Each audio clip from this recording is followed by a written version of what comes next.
right, good morning, good morning, good morning. So we're going to pick up on chapter 58, which is the cabin.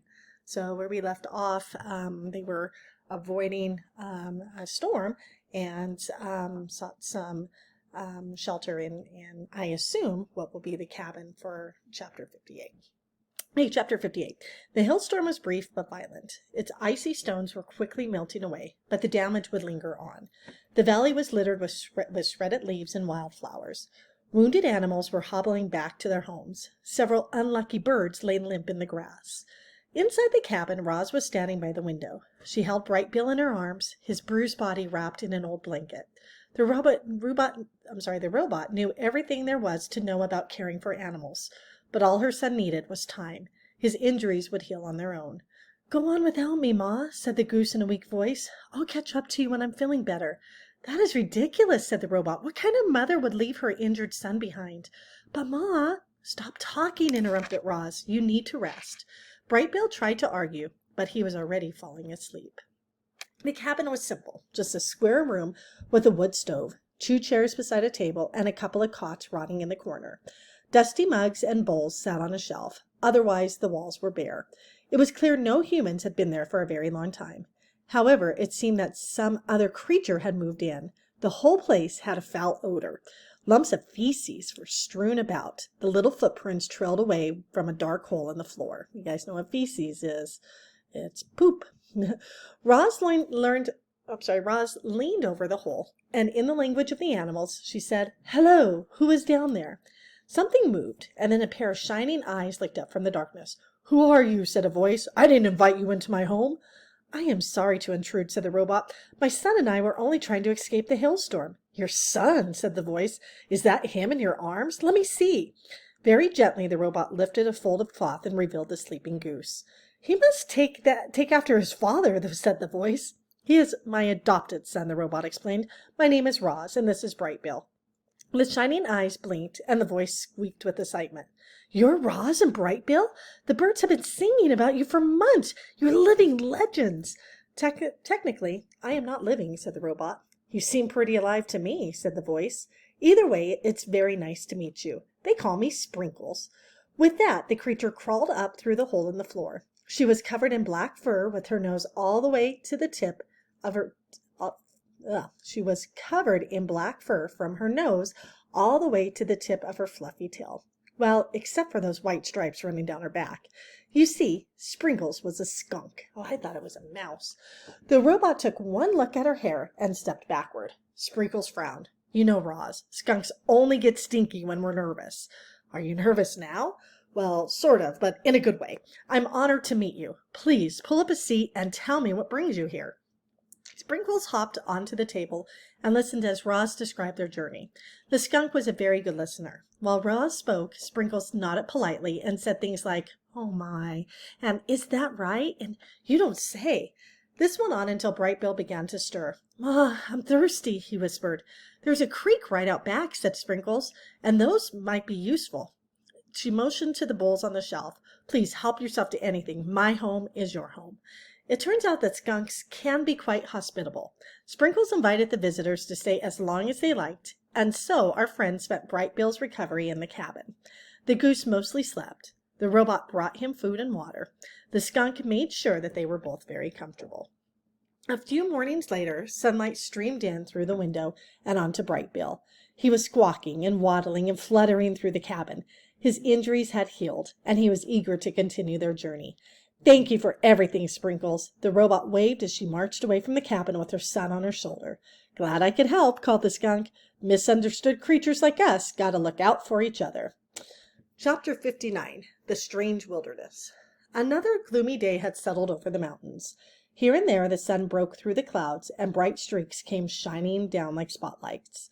One of those bright streaks swept over a rugged mountainside and found our friends. For a moment, the robot and the goose basked in warm sunlight. Then the patch of light moved on and rolled into the next valley, where it sparkled across a strange industrial site. A patchwork of large, boxy structures were nestled among the trees. Broken walkways clung to the walls. Ramps and pipes slanted up from the hills to the ground. The robot's computer brain identified the site. It was a deserted coal mine. This was a strange kind of wilderness. Scattered throughout the mountain range were ghosts of human activity. Overgrown railways, rusted automobiles, spiderly towers perched on mountain tops, faded signs with messages like "No trespassing" and "No hunting." It seemed humans had once lived and worked in this wilderness, only to leave it all behind. In places, though, there was still activity. Robot activity.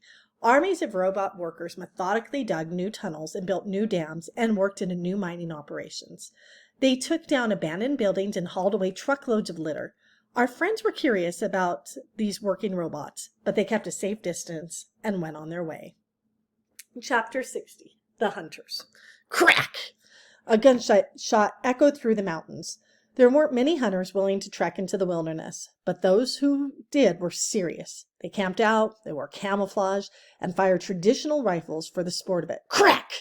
Roz and Brightbill were desperate to stay clear of the hunters. However, that was proving difficult. The trees were tightly packed together, and the undergrowth was tough and tangled. So they followed the deer paths that cut through this part of the forest, but they never knew when or where the next shot would be fired. Crack! The gunshots were growing louder. Our friends slowed to a crawl, afraid of being seen or heard, and then the chatter of forest animals fell silent. Crack! A bullet whizzed through the undergrowth, and a deer went bounding away. At the same time, birds screeched and flapped into the air. Unfortunately, one of those birds was Brightbill.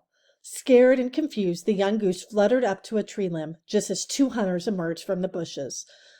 "What's a goose doing alone in these mountains?" said Hank, staring up at Brightbill. "And what's it doing in a tree?" "There must be something wrong with it," said Miguel. "Maybe you should put it out of its misery." Hank reloaded his rifle. "We're here to hunt deer," he said, "but it looks like we're having goose for dinner." Had the hunters known Brightbill the way that we do, reader, I'm sure that they would have left him alone. But they knew nothing about him.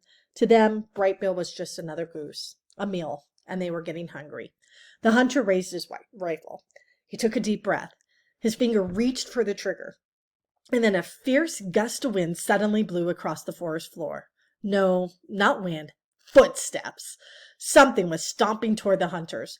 Their rifles were ripped away, bent into hooks, and thrown aside. The men had hunted all manner of beasts, but they'd never come across this. Well, they didn't know what this thing was. It looked like a tree stump standing on two long roots with branches hanging from its side. The men stumbled backward, eyes and mouths open wide. Then they turned and ran, and their terrified noises trailed off through the leaf litter.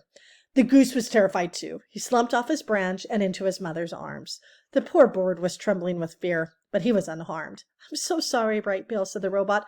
"I should have acted sooner. You are safe now, I promise." Oh, poor Brightbill. How scary for him. Hey, Chapter 61, The Guide. A light drizzle was falling on the travelers, although they weren't actually traveling at the moment. They were standing still and staring up at a steep mountain of rocks. The robot had plenty of rock climbing experience, but one bad fall out there and she could be stranded forever. So Roz carefully picked her way up the slippery slope, while Brightbill fluttered along beside her. They hadn't gone far when they came to the sound of hoofs clattering on stone, and then a horned creature leaped from the mist and smashed right into the robot. Clang!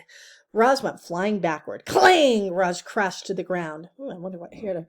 Standing on the rocks above the robot was a wild ram. He had big curling horns and crazed look in his eyes. Brightbill flew to his mother's side, ready to defend her. "Stay away from my mama," he hissed, spreading his wings. But rather than charging, the ram hung his head and started to cry. "Oh, I'm so sorry," he blubbered. "I didn't want to hurt anyone. Sometimes I just lose control and smash things. I feel awful about it. Really, I do." Roz brushed herself off. "I believe those are your instincts," she said. "We all have them. They can be very powerful. I only hope your instincts do not end up breaking me." "Don't worry," the ram sniffled. "I'll try not to let my instincts break you." "I appreciate that," said the robot. "My name's Thud," said the ram. "Which way are you headed?" "We are trying to find our way out of these mountains," said Roz, "but they never seem to end." "You're almost there," said Thud. "Let me show you the way. It's the least I can do after smashing you." The ram pranced away and led her friends to a narrow path that wound up the rocky mountainside. Roz tried to stay close, but Thud was born to climb. He easily scrambled up the steep slopes and vanished into the mist. A minute later, his friendly voice called out, "For a creature without hooves, you're not a bad climber." And there he was, peering down from a cliff ledge. The path opened into a foggy meadow where a whole flock of wild sheep were grazing. They reminded Roz of the cows grazing in the pasture, and she wondered how Hilltop Farm was doing without her. Thud pranced through the flock. "Those are my new friends," he announced without stopping. "They're lost, so I'm guiding them out of the mountains." The sheep raised their heads. Thud had a habit of making weird friends, but these two were definitely the weirdest. The flock watched as the ram, the robot, and the goose continued up the mountain and disappeared into the mist. Higher and higher they climbed above the tree line to where there were only rocks and scrubby plants and trickling mountain streams. They occasionally came upon a dirt road or a hiking trail, and the ram trotted across casually while our friends crept across cautiously. At one point, the ram got that crazed look in his eyes again. His horns came flying at the robot, and she jumped out of the way just in time. Then Thud cried and apologized for his instincts. Roz forgave him, and the group carried on. They finally hiked up from the mist and onto a mountain ridge. Above, the sky was clear. Below, a blanket of puffy clouds spread outward in every direction. The sun was setting, and the western clouds were burning pink. Roz thought of the mountaintop on our island. If only she could be watching the sunset from the peak instead of this one. But they still had a long, long way to go. Thud pointed our friends to one last path. "This will take you down the mountains and through the foothills," he said, smiling. The ram suddenly got that crazed look in his eyes again, and the robot prepared to jump. But this time, Thud pulled himself together. He said goodbye to the travelers, and then he pranced away. All right, we're stopped there. We'll pick up on chapter 62 tomorrow. Don't forget to do your discussion question. Put as much detail as you can, and be sure to answer in a complete sentence. All right, guys, have a good day.